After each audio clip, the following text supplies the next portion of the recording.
उल्टनपुर गांव में लल्लू अपनी पत्नी चमेली के साथ रहता था। लल्लू एक नंबर का आलसी था। वो लोगों से पैसे उधार लेता और गायब हो जाता।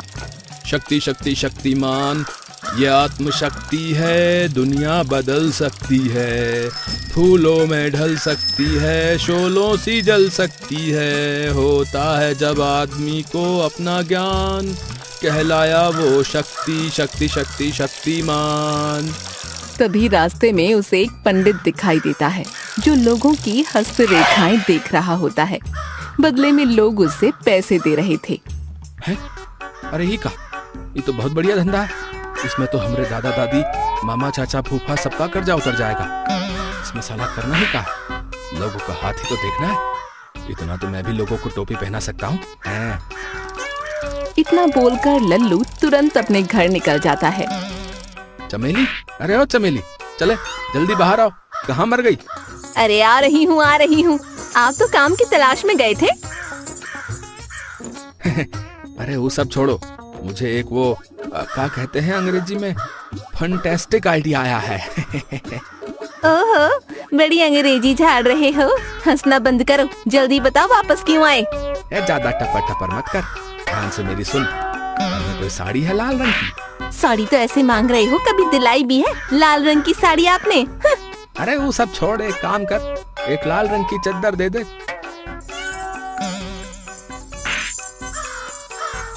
फिर चमेली अंदर से एक चादर लेकर आती है। ये लो जी तुम्हारी लाल चादर। अब तो बताओ क्या करोगे इसका? अरे उस सब मैं तुझे शाम को आके बताऊंगा, समझी? इतना बोलकर लल्लू अपनी साइकिल पर बैठकर चला जाता है। पता नहीं इनके दिमाग में क्या खुराफात चल रही है, कहीं किसी से पिटकर ना आ जाएं। सारा काम तो हो गया। हे भगवान, अब जल्दी से किसी मुर्गे को भेज दो। लल्लू इतना सब बोल ही रहा होता है कि तभी उसके पास एक व्यक्ति आता है। प्रणाम बाबा। हाँ प्रणाम बच्चा, बताओ क्या समस्या है तुम्हारी, बताओ। बाबा अब क्या बताऊं, मेरा कारोबार कुछ ठीक नहीं चल रहा। लाओ बच्चा, मुझे अपना हाथ दिखाओ। फिर वो व्यक्ति लल्लू को अपना हाथ दिखाता है। बेटा अपने रिश्तेदारों को खबर कर दो, तुम्हारे जाने का समय नजदीक आ गया है। मैं कुछ समझा नहीं बाबा। मेरा मतलब यह है कि किसी भी वक्त तुम्हारी मृत्यु हो सकती है। मुझे बचा लीजिए बाबा, मैं मरना नहीं चाहता। क्या इसका कोई उपाय है बाबा? हाँ बेटा, इसका एक उपाय है। बताइए ना बाबा, इसका क्या उपाय है? मैं कोई भी उपाय करने के लिए तैयार हूँ। इसके लिए मुझे आज रात शमशान में जाकर पूजा करनी होगी, और पूजा के लिए मुझे बाजार से कुछ सामान लाना होगा। लाओ बच्चा, मुझे सामान के लिए 1000 रुपए दे दो। बाबा 1000 रुपए तो नहीं है मेरे पास। लगता है इस मुर्गे को मैंने कुछ ज्यादा ही पैसे बोल दिए। आपने कुछ कहा क्या बाबा? हाँ, मैं ये बोल रहा था कि ऐसा करो कि तुम मुझे 500 रुपए ही दे दो। लाओ। वो क्या है ना बाबा, मेरा कारोबार थोड़ा ठीक नहीं चल रहा, मेरे पास 500 रुपए भी नहीं है। चल तो ठीक है, ना मेरी ना तेरी 100 रुपए। बाबा मेरे पास 100 रुपए भी नहीं है। तो फिर कितने पैसे हैं तेरे पास? बाबा मेरे पास तो केवल 1 रुपया है। ला तो मुझे वो 1 रुपया ही दे दे, कम से कम मेरी बोनी तो हो जाएगी। ठीक है बाबा, अभी देता हूँ। फिर वो व्यक्ति अपनी जेब देखने लगता है। शुरू में ही मेरा पाला इस फकीर चंद से पड़ा है, पता नहीं मेरा आगे का दिन कैसा जाएगा। आपने मुझसे कुछ कहा क्या बाबा? नहीं नहीं, कुछ नहीं। बाबा मुझे लगता है कि किसी ने मेरी पॉकेट मार ली। क्या? ये क्या क्या कह रहे हो तुम? क्या? हाँ बाबा, इन पॉकेट मारों का भी कोई ईमान नहीं होता। अमीर आदमी देखा नहीं कि झट से उसकी पॉकेट मार ली। उस व्यक्ति के इतना बोलते ही लल्लू को बहुत गुस्सा आ जाता है और वो उसके मुंह पर चप्पल फेंक कर मारता है। अबे साले, सुबह सुबह तुझे मैं ही मिला था क्या बनाने को? है अभी अपनी माँ को बुलाकर लाता हूँ। अबे माँ को लाया बाप को, मैं किसी से डरता थोड़ी हूँ, पर मेरी चप्पल तो दे दे कंगले। झोलू लल्लू की एक नहीं सुनता और उसकी चप्पल लेकर भाग जाता है। खाया पिया कुछ नहीं, गिलास तोड़ा 12 आना है। कैसे कैसे लोग रहते हैं, मेरा तो आज इंसानियत से विश्वास ही उड़ गया। लल्लू ये सब बोल ही रहा होता है कि उसके पास एक आदमी आता है। प्रणाम बाबा। प्रणाम बच्चा, प्रणाम। तेरी कोई भी समस्या हो, बाबा के पास सभी समस्याओं का उपाय है। वो क्या ना बाबा? वो बाद में, पहले वो क्या कहते हैं अंग्रेजी में? हाँ, एडवांस पहले वो दो। फिर वो व्यक्ति लल्लू को 10 रुपए देता है। बाबा कुछ दिनों से मेरे दाएं हाथ में खुजली हो रही है। लाओ बच्चा, मुझे अपना हाथ दिखाओ। फिर लल्लू हाथ देखने का नाटक करने लगता है। बच्चे वो कहते हैं ना कि हर कुत्ते का दिन आता है। क्या कह रहे हो बाबा, मैं कुछ समझा नहीं। मेरा मतलब है कि बच्चा बहुत जल्द तेरे दिन बदलने वाले हैं, बहुत जल्द तू अमीर बनने वाला है। क्या बोल रहा है बाबा, सच में मैं अमीर बनने वाला हूँ? फिर वो व्यक्ति लल्लू को और पैसे देता है। अच्छा बाबा, मेरे बाएं पैर में भी काफी दिनों से खुजली है। क्या बात कर रहे हो? हाँ बाबा देखो। फिर लल्लू उसके बाएं पैर को देखता है। तेरे पैर की रेखाएं बता रही हैं कि तू जल्दी ही कहीं घूमने जा सकता है। क्या कह रहे हो बाबा, ये लो। फिर वो व्यक्ति लल्लू को और 10 रुपए देता है। बाबा कल सुबह से ही मेरे दाएं पैर में भी थोड़ी खुजली हो रही है। अरे बाप रे बाप, तू तो बड़ा किस्मत वाला है रे। तेरे इस पैर की रेखा बता रही है कि तू जल्द ही विदेश घूमने जाने वाला है। सच में बाबा? हाँ भाई, तेरे पैर की रेखाएं तो यही बता रही हैं। फिर वो व्यक्ति लल्लू को और 10 रुपए देता है। बाबा पिछले 1 महीने से मेरी कमर पर भी खुजली हो रही है। बेटा थोड़ा नीचे को झुक। उस व्यक्ति के झुकते ही लल्लू उसे पीटने लगता है। अरे मर गया रे। अरे क्यों मार रहे हो बाबा, क्या यही है मेरी विदेश यात्रा? अबे तुझे खुजली की बीमारी है, जाकर किसी डॉक्टर को दिखा, यहाँ क्यों चला आया? इसका मतलब मैं खुजली वाला कुत्ता हूँ। अबे तू खुजली वाले कुत्ते से भी बुरा है? जा निकल, पूरे गांव में खुजली की बीमारी फैला रहा है। अभी रुक, तू यहीं पर रुक। अगर तेरी हालत भी मैंने फटे हुए टायर सी ना कर दी ना तो मेरा नाम भी बंटी नहीं है, बता रहा हूँ। अबे जा जा, बहुत देखे हैं तेरे जैसे, चल निकल। फिर वो व्यक्ति गुस्से में वहाँ से चला जाता है। मैंने इसे भगा तो दिया, कहीं ऐसा ना हो कि ये कुछ लौंडों को बुला लाए और मेरे हाथ पैर तोड़वा दे और ये पैसे भी ले जाएगा। चल बेटा लल्लू, यहाँ से निकल ले, इससे पहले कि वो आ जाए।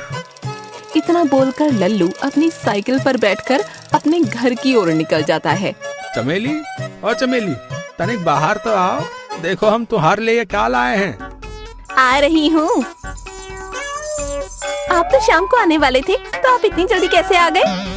ऐसी बात है तो ठीक है, मैं शाम को ही आता हूँ। ठीक है, मैं चलता हूँ। अच्छा ओके बाय।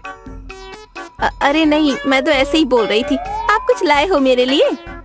हाँ अब आई ना लाइन पे, ये लो कुछ पैसे लाया हूँ। चमेली वो पैसे ले लेती है। ए जी, आप ये पैसे किससे उधार मांग कर लाए हैं? अरे ये क्या बोल रही हो, ये पैसे मैं खुद कमा कर लाया हूँ अपनी मेहनत से। कौन सी मेहनत जी? जहाँ तक मुझे पता है खुराफात करने के अलावा तो आपको कोई काम आता नहीं।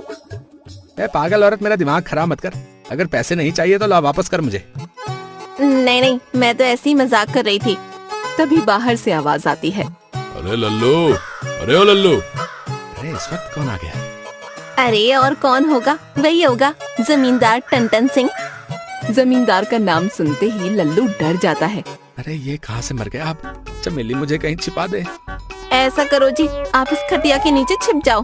हाँ तुमने सही कहा। लल्लू झट से उस खटिया के नीचे छिप जाता है।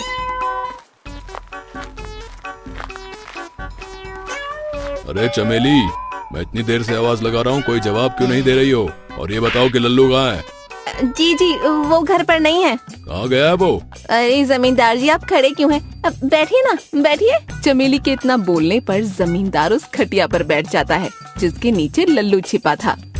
हाँ तो चमेली, मैं ये कह रहा था कि उस लल्लू से कहना कि क्या वो पैसे लेने ही जानता है, देने नहीं। नहीं जमींदार जी, ऐसी बात नहीं है। बिल्कुल ऐसी ही बात है, नहीं तो मैं जब भी तुम्हारे घर आता हूँ वो घर पर नहीं होता है। जी दरअसल वो आपके पैसों का इंतजाम करने ही गए हैं। जैसे ही वो आ जाएंगे अब मैं आपके पैसे खुद आकर दे दूंगी। ठीक है चमेली, अब मैं चलता हूँ। जब वो लल्लू घर आ जाए तो उसे बोल देना कि जमींदार जी आए थे। ठीक है जमींदार जी, मैं उन्हें बोल दूंगी। फिर जमींदार वहाँ से चला जाता है।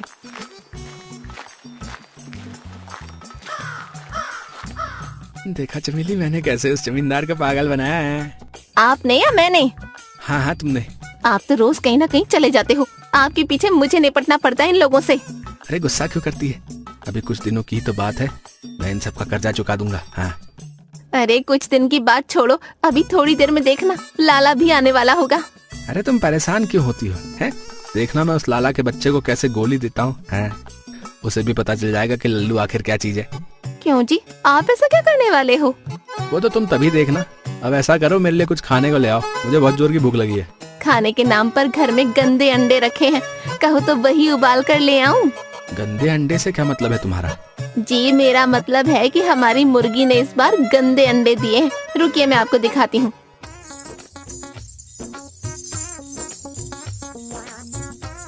फिर चमेली अंदर से अंडे लाती है।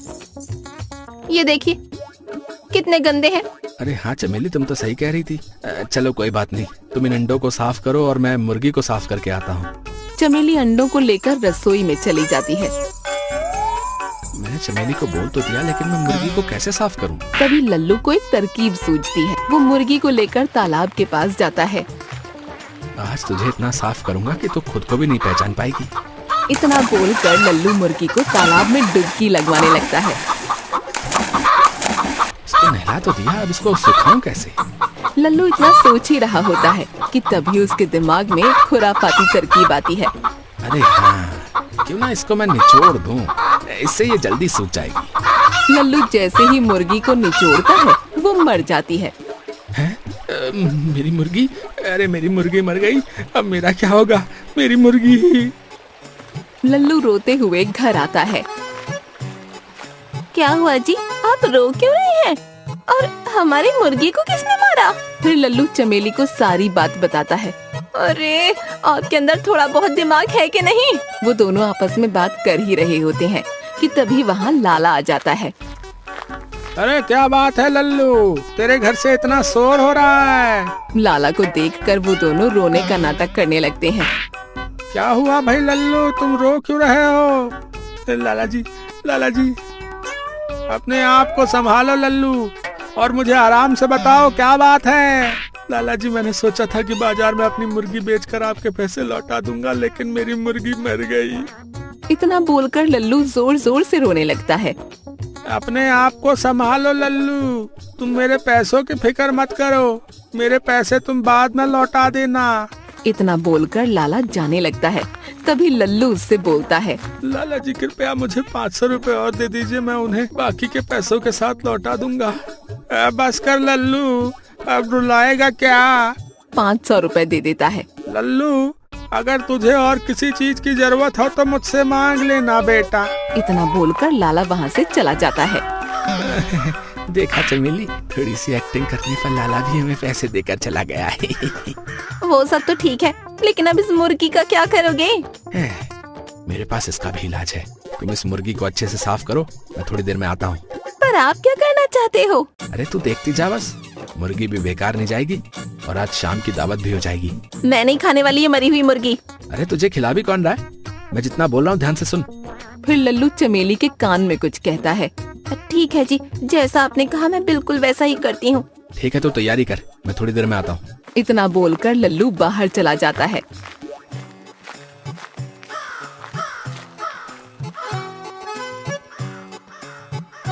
अरे वो देखो भाई, लल्लू आ रहा है। और यारो क्या हाल चाल है तुम्हारे? हम तो ठीक है भाई, तू बताओ। तुम लोग कहते हो ना कि मैंने तुम्हें अपनी शादी की दावत नहीं दी, तो आज सबको मेरी तरफ से वो क्या कहते हैं अंग्रेजी में? हाँ, पार्टी। क्या बात कर ले भाई, सच में? अरे और क्या, मैं मजाक कर रहा हूँ? लल्लू, तेरी लॉटरी लगी क्या आज? अरे नहीं टप्पू, आज तेरी भाभी का जन्मदिन है, बस इसीलिए दावत दे रहा हूँ। अच्छा तो ऐसी बात है तो हम जरूर आएंगे। और सुनो, खाली हाथ मत आना, तुम्हारी भाभी को भी पता चलना चाहिए ना कि मेरे दोस्त कैसे हैं। कल दी ना छोटी बात लल्लू तूने, भला भाभी के जन्मदिन पर हम खाली हाथ कैसे आ सकते हैं? कैसे? ठीक है तो मैं चलता हूँ, तुम आ जाना है। इतना बोलकर लल्लू अपने घर आ जाता है।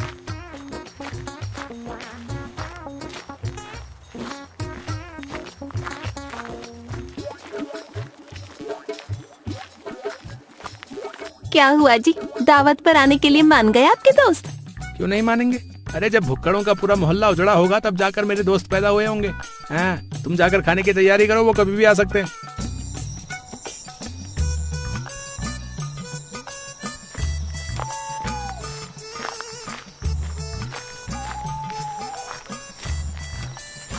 अरे आ गए तुम तीनों? अरे तू भी कमाल करता है यार लल्लू, भाभी का जन्मदिन है तो भला हम क्यों नहीं आएंगे? वैसे भाभी जी कहीं नजर नहीं आ रही हैं, वो तुम्हारे लिए खाना बना रही है। तुम बैठो, मैं भी आता हूँ। फिर लल्लू चमेली के पास जाता है। अरे क्या हुआ चमेली, अभी तक मुर्गी पकी क्यों नहीं? अरे मरी हुई मुर्गी जल्दी पकती है क्या, जिसे तुमने इतनी बुरी तरह निचोड़ा है? आप बाहर जाकर बैठो, जब बन जाएगी मैं ले आऊंगी। लल्लू खाना बना कि नहीं? वो क्या है ना, मुर्गी थोड़ी ज्यादा मोटी है, उसे पकने में थोड़ा समय लग रहा है। क्या बात है मुर्गी, मेरे मुंह में तो पानी आ रहा है। अबे वो सब छोड़, ये बता कि तुम सब भाभी के लिए कुछ गिफ्ट लाए हो कि नहीं? ए लल्लू यार, तूने फिर से कर दी ना यार छोटी बात। ये क्या है? फिर टप्पू लल्लू को एक लिफाफा देता है। और तुम दोनों कुछ लाए हो या खाली हाथ आए हो? क्या बात कर रहा लल्लू, हम भला खाली हाथ कैसे आ सकते हैं? फिर कालिया और पप्पू लल्लू को अपना अपना लिफाफा देते हैं। ए लल्लू, सिर्फ गिफ्ट लेने का इरादा है या खाना खिलाने का भी? ऐसी बात नहीं है भैया, खाना तैयार है, आप सब हाथ धो लीजिए, तब तक मैं खाना लगाती हूँ। फिर सब हाथ धोकर खाना खाने बैठ जाते हैं। क्या बात है भाभी, मुर्गी की खुशबू से ही मेरी भूख 4 गुना बढ़ गई। ये देखो भाई, तुम्हारी भाभी तो ऐसा ही खाना बनाती है। हाँ मानना पड़ेगा लल्लू, भाभी के मामले में तो तुम हम सबसे ज्यादा भाग्यशाली हो। फिर तीनों खाने पर टूट पड़ते हैं और 2 मिनट में सारा खाना खत्म कर देते हैं। क्या बात है भाभी, क्या खाना बनाया आपने? भाई मैंने तो पहली बार इतनी अच्छी मुर्गी खाई है। हाँ तुम दोनों ने सही कहा, भाभी के हाथ में तो जादू है, जादू। तभी चमेली लल्लू के कान में कुछ बोलती है। लल्लू क्या बोल रही है भाभी तेरे कान में? अरे ये बोल रही है, वो क्या कहते हैं अंग्रेजी में? हाँ थैंक यू। तभी कालिया के पेट से कुछ आवाजें आने लगती हैं। क्या बात है कालिया, तेरे पेट से आवाज कैसे आ रही है? लगता है तालिया के पेट में जाते ही मुर्गी में जान आ गई। चुप करो तुम दोनों। अच्छा लल्लू, मैं चलता हूँ, रात बहुत हो गई है। नमस्ते भाभी। इतना बोलकर कालिया वहाँ से 9-2-11 हो जाता है। अरे इस कालिया को अचानक क्या हो गया? छोड़ो यार, इसे हो सकता है कोई काम याद आ गया हो। इतना बोलते ही पप्पू के पेट से भी आवाज आने लगती है। क्या हुआ पप्पू, तेरे पेट से कैसी आवाज आ रही है? लगता है तुझसे मुर्गी झिल नहीं रही है। अबे तुपकल बे तप्पू। अच्छा लल्लू, मैं चलता हूँ, मुझे कुछ दलोली काम याद आ गया है। नमस्ते भाभी। इतना बोलकर पप्पू वहाँ से भाग जाता है। पता नहीं इन दोनों को क्या हो गया। तभी टप्पू के पेट में भी गुड़गुड़ होने लगती है। अरे मर गया रे। अच्छा तो आप समझ आया कि वो दोनों क्यों भाग गए। जरूर ये सड़ी हुई या कई दिनों की पुरानी मुर्गी होगी जिसे खाकर मेरा पेट खराब हो गया। है? अरे क्या हो गया टप्पू, तुम्हारे पेट से भी कुछ आवाजें आ रही है क्या? सब कुछ ठीक तो है ना? हाँ हाँ सब ठीक है। अच्छा मैं भी चलता हूँ, रात ज्यादा हो गई है। इतना बोलकर टप्पू भी भाग जाता है। क्या हुआ जी, ये लोग ऐसे अचानक क्यों चले गए? अरे तुम अभी तक नहीं समझी, ये सब मुर्गी का ही कमाल है। चलो अब देखते हैं कि हमारी कितनी कमाई हुई है। फिर लल्लू लिफाफे खोलने लगता है। जैसे ही लल्लू लिफाफे खोलता है तो उसे तीनों लिफाफे खाली मिलते हैं। अबे ये साले तो मेरे भी बाप निकले, मुझे खाली लिफाफा चिपका के चले गए। तो आप भी कौन सा दूध के धुले हुए हैं, आपने भी तो उन्हें मरी हुई मुर्गी खिला दी। तभी वहाँ लाला आ जाता है। क्या बात है लल्लू, मैंने सुना है तू गांव के लोगों को दावत देता फिर रहा है और मेरे पैसे तो तुझसे दिए नहीं जा रहे। नहीं लाला जी, ऐसी बात नहीं है। दरअसल बात यह है कि तभी वहाँ पप्पू, टप्पू और कालिया पहुँच जाते हैं। अबे थाले, कैसी मुर्गी खिला दी तूने? जब से खाई है पेट में बहुत जोरों का दर्द हो रहा है। अबे कितने दिन पुरानी थी वो मुर्गी, बता बे। उनकी बातें सुनकर लाला बोलता है। कौन सी मुर्गी भाई? जहाँ तक मुझे पता है आज सुबह ही इसकी मुर्गी मर गई थी। साले तूने हमें मरी हुई मुर्गी खिलाई है बे? ऐसा बोलकर तीनों लल्लू की पिटाई करने लगते हैं। अरे छोड़ दो भाई, गलती हो गई भाई, भाई माफ कर दो भाई। मुर्गी खिलाने से पहले नहीं सोचा? भाई मर गया रे।